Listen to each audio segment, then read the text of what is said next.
CompTIA Tech Complete Training Course. Exam Objective 4.4 Identify Programming Organizational Techniques and Logic Concepts. While loops. For this video segment, we will discuss while loops. A while loop is a programming construct that repeatedly executes a block of code as long as a specified condition remains true. The loop continues to run until the condition evaluates to false, at which point the program moves on to the next section of code outside the loop. A while loop is best used in situations where you don't know beforehand how many times the code needs to be executed, and you want the loop to continue until a certain condition is no longer met. We will now take a closer look at the decision portion of this while loop. A while loop starts with a condition check. Before entering the loop, the condition specified in the while statement is evaluated. If the condition is true, the code inside the loop is executed. If the condition is false from the start, the loop will not be executed at all.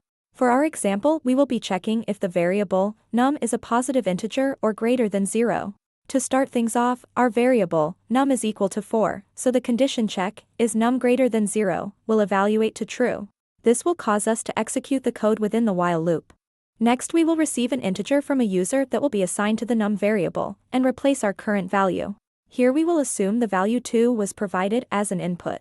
Here our program will perform some type of process, and then we will return back to the condition check of the while loop. At this point, we have completed the while loop once. Now it is time to reevaluate and see if the condition statement of the while loop is still true. Here we can see that the variable num, which is now equal to 2, is indeed still greater than 0, so we will execute the code within the while loop a second time. So again, we will receive an integer from a user that will be assigned to the num variable and replace our current value. This time we will assume the value -1 was provided as an input. Here our program will perform some type of process and then we will return back to the condition check of the while loop. At this point we have completed the while loop twice. Now it is time to once again reevaluate and see if the condition statement of the while loop is still true. Here we can see that the variable num, which is now equal to -1, is no longer greater than 0, so we will not execute the code within the while loop anymore, since the condition check has now evaluated to false. We will continue with any remaining code statements or in our case, reach the end of the program. Now that we got the flow of things, let's take a look at a while loop using some pseudocode and walk through the code line by line. For our pseudocode example, we will keep things very simple. First up, we will declare a variable with the identifier x and initialize it with the value of 0. On line 2, we see a condition statement for a while loop. Our condition statement calls for our program to check if x is less than 2. Since the value of the variable x, which is currently 0, is less than 2, we will execute the code statements within the loop. The word begin on line 3 is only used here to mark the beginning of the looped code statements. So let's continue on.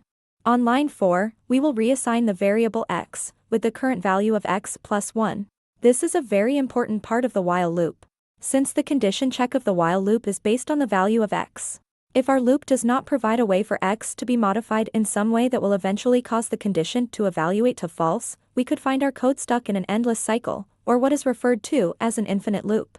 On line 5, our program prints out the value of variable x, which is now 1. On line 6, we have the word end to mark the end of the looped code statements. Now we head back up to line 2 and start the while loop all over again.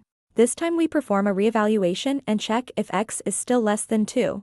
Since the value of the variable x, which is currently 1, is less than 2, we will execute the code statements within the loop again. Next, we see the word begin. This opens our looped code.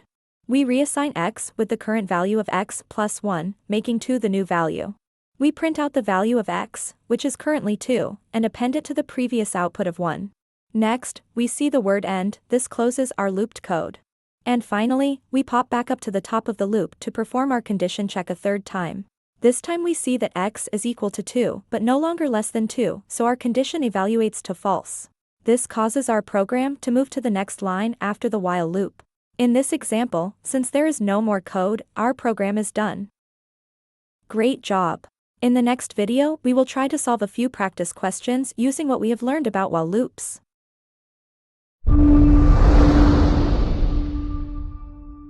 Thank you for watching. Subscribe for more great content.